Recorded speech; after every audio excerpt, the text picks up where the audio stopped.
रात का समय था। आसमान में काले बादल छाए हुए थे। दूर कहीं बिजली चमक रही थी। गांव के बाहर एक सुनसान जंगल में पेड़ों की शाखाएं हवा के साथ डरावनी आवाज कर रही थीं। उसी अंधेरी रात में एक औरत कांपते हाथों में एक नवजात बच्ची को लेकर जंगल की तरफ बढ़ रही थी। उसकी आंखों से आंसू लगातार बह रहे थे। बच्ची बार बार रो रही थी, जैसे अपनी माँ से पूछ रही हो, माँ, मुझे कहाँ ले जा रही हो? उस औरत का नाम था सावित्री। सावित्री गरीब परिवार की बहू थी। उसके पति रमेश और सास को बेटे की चाह थी। शादी के 5 साल बाद जब सावित्री गर्भवती हुई, तब पूरे घर में खुशी थी। सबको भरोसा था कि इस बार घर में बेटा आएगा। लेकिन किस्मत को कुछ और मंजूर था। जैसे ही दाई ने बच्ची को जन्म लेते देखा, उसने धीरे से कहा, लड़की हुई है। कमरे में अचानक सन्नाटा छा गया। रमेश का चेहरा उतर गया। सास गुस्से से बोली, हमें लड़की नहीं चाहिए थी। हमारे खानदान का चिराग कौन जलाएगा? सावित्री ने कांपते हाथों से अपनी बच्ची को सीने से लगाया। उसके लिए वह बच्ची किसी भगवान के वरदान से कम नहीं थी। छोटी सी गुलाबी हथेलियां, मासूम चेहरा, बंद आंखें। लेकिन घरवालों की नफरत दिन ब दिन बढ़ती गई। तीसरे दिन रमेश ने गुस्से में कहा, या तो इस लड़की को कहीं छोड़ आओ, या फिर तुम दोनों इस घर से निकल जाओ। सावित्री का दिल टूट गया। उसने पूरी रात अपनी बच्ची को सीने से लगाकर रोते हुए बिताई। वह बार बार सोचती, क्या सिर्फ लड़की होने की वजह से इसकी कोई कीमत नहीं? लेकिन वह मजबूर थी। गरीब माँ बाप पहले ही दुनिया छोड़ चुके थे। उसके पास जाने की कोई जगह नहीं थी। और फिर उस काली रात में वह अपनी बच्ची को लेकर जंगल पहुंच गई। बारिश शुरू हो चुकी थी। सावित्री ने कांपते हाथों से बच्ची को एक पुराने कपड़े में लपेटा और एक पेड़ के नीचे रख दिया। बच्ची जोर जोर से रोने लगी। सावित्री के कदम आगे बढ़ ही नहीं रहे थे। उसका दिल चीख चीख कर कह रहा था, मत जा, यह तेरी बेटी है। लेकिन डर और मजबूरी ने उसकी ममता को हरा दिया। वह भागते हुए जंगल से बाहर निकल गई। पीछे सिर्फ बच्ची की रोने की आवाज रह गई। सुबह हुई। उसी जंगल के पास से एक बूढ़ा आदमी गुजर रहा था। उसका नाम था हरिदास। वह लकड़ियां काटकर अपना गुजारा करता था। अचानक उसे किसी बच्चे के रोने की आवाज सुनाई दी। वह आवाज की तरफ दौड़ा। पेड़ के नीचे भीगे कपड़ों में लिपटी वह छोटी सी बच्ची कांप रही थी। हरिदास की आंखें भर आईं। हाय राम, किस पत्थर दिलमा ने इसे यहां छोड़ दिया? उसने तुरंत बच्ची को अपनी बाहों में उठा लिया।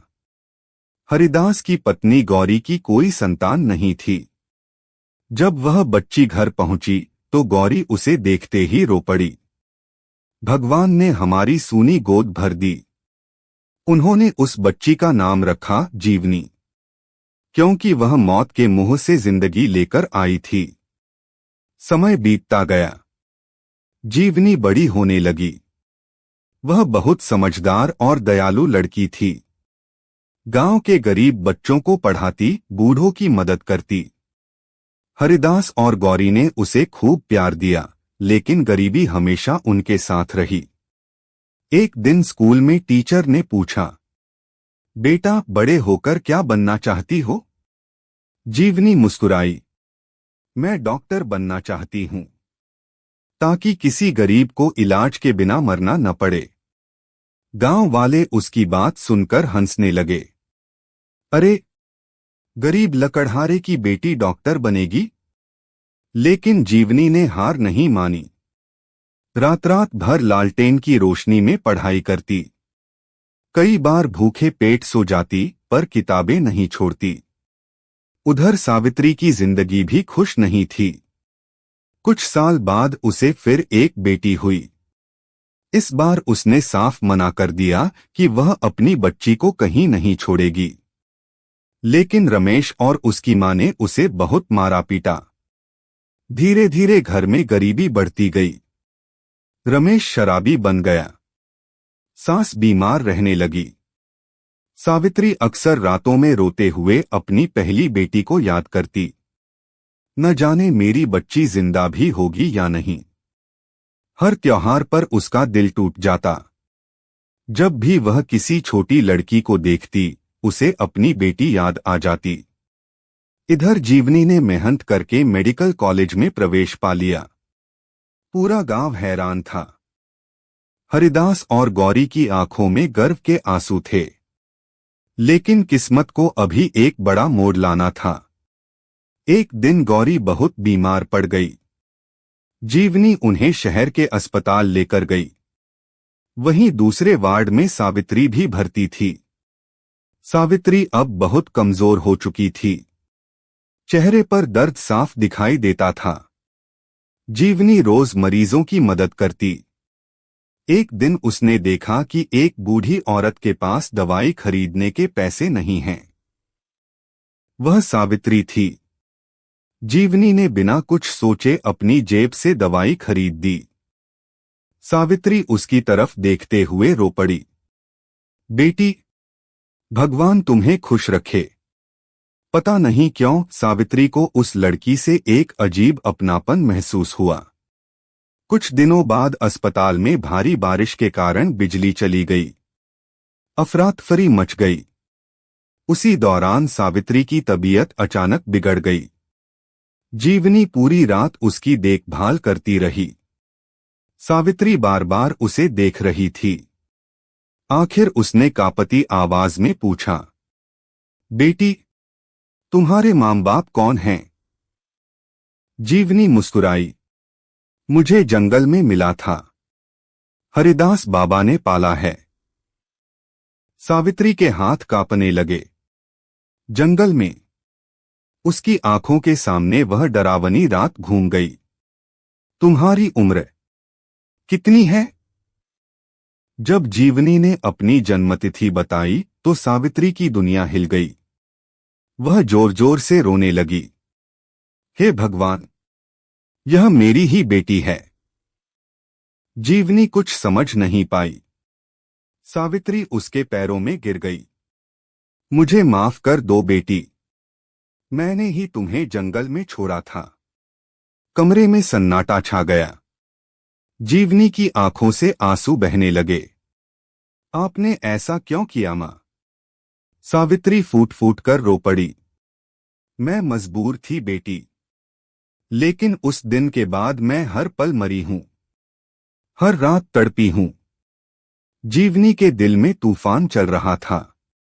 एक तरफ वह दर्द था कि उसकी मां ने उसे छोड़ दिया था। दूसरी तरफ सामने रोती हुई वह औरत थी जिसने सालों तक पछतावे में जिंदगी बिताई। कुछ देर बाद जीवनी ने धीरे से सावित्री का हाथ पकड़ लिया। मां, अगर उस दिन आपने मुझे नहीं छोड़ा होता तो शायद मैं आज यहां नहीं होती। सावित्री हैरानी से उसे देखने लगी। जीवनी मुस्कुराई, लेकिन उसकी आंखें नम थीं। मुझे दो ऐसे लोग मिले जिन्होंने मुझे सच्चा प्यार दिया। लेकिन एक मां का दर्द भी मैं समझ सकती हूं। सावित्री रोते हुए उसके गले लग गई। उस रात दोनों बहुत रोईं। सालों का दर्द आंसुओं में बह गया। कुछ महीनों बाद जीवनी डॉक्टर बन गई। पूरे गांव में उसका सम्मान होने लगा। जिस गांव में कभी लोग कहते थे लड़कियां बोझ होती हैं, आज वहीं लोग अपनी बेटियों को स्कूल भेजने लगे। जीवनी ने गांव में एक छोटा सा अस्पताल खोला जिसका नाम रखा ममता। अस्पताल के बाहर एक लाइन लिखी थी, बेटियां बोझ नहीं, भगवान का सबसे खूबसूरत उपहार होती हैं। सावित्री रोज उस लाइन को पढ़कर रो पड़ती। अब वह अपनी बेटी के साथ रहती थी। हरिदास और गौरी भी उसी घर में थे। एक दिन सावित्री ने जीवनी से पूछा, बेटी, क्या तुमने सच में मुझे माफ कर दिया? जीवनी ने मुस्कुराकर कहा, मां, कुछ रिश्ते टूटते नहीं, बस वक्त उन्हें बिखेर देता है। सावित्री ने अपनी बेटी को गले से लगा लिया। उसकी आंखों में इस बार पछतावा नहीं, सुकून था। और जंगल में रोती हुई वह छोटी सी बच्ची आज हजारों लोगों की जिंदगी बचाने वाली डॉक्टर बन चुकी थी।